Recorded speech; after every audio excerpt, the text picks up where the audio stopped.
செயல்பாடுகளாக இருக்க வேண்டும் என்று அல்லாஹ் தனது திருமறை வழியாக நமக்கு சொல்லித் தருகிறான். நம்முடைய வாழ்க்கையில் எத்தனையோ விதமான காரியங்களை அல்லாஹ் விதித்திருக்கிற சட்ட திட்டங்களுக்கு கட்டுப்படாமல் அல்லது அதை மீறுகிறவர்களாக, நமது வாழ்க்கையில் கடைபிடிக்காதவர்களாக எத்தனையோ விஷயங்களில் நாம் நடந்து கொள்ள இயலும். ஆனால் நம்முடைய பலகீனத்தினால், நம்முடைய இயலாமையினால், நம்முடைய மனோ இச்சையினால், நம்முடைய பழக்க வழக்கத்தினால் அப்படிப்பட்ட செயல்பாடுகளை செய்தாலும் கூட கட்டுப்பட வேண்டும் என்ற ஒரு பண்பு, ஒரு சிந்தனை நமது உள்ளத்தில் ஆழமாக பதிந்திருந்தால் நாம் செய்யக்கூடிய தவறுகளை கூட அல்லாஹ் ரப்பல் ஆலமீன் மன்னிப்பதற்கு தயாராக இருக்கிறார்.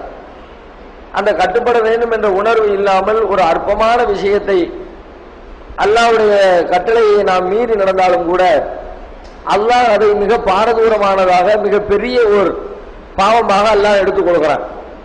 மார்க்கத்திலே பெரிய பாவங்கள், சிறிய பாவங்கள் என்று நமக்கு வரையறுக்கப்பட்டிருக்கிறது.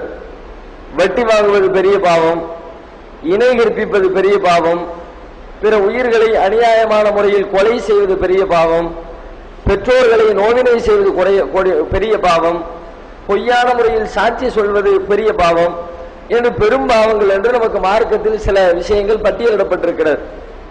சின்ன சின்ன பாவங்கள் என்பதை நாம் அறிந்தே இருக்கிறோம். இந்த சின்ன சின்ன பாவங்களை கூட அல்லாஹ்விற்கு கட்டுப்பட தேவையில்லை, அல்லாஹ் சொன்னாலும் சரிதான், நான் அதை செயல்படுத்த மாட்டேன் என்ற எண்ணத்தில் சிறிய பாவமாக கருதக்கூடிய ஒரு விஷயத்தை ஒரு மனிதன் செய்தாலும் அல்லாஹ்விடத்திலே அதுவே மிகப்பெரிய பெரிய பாவமாக அல்லாஹ் எடுத்துக்கொள்வான்.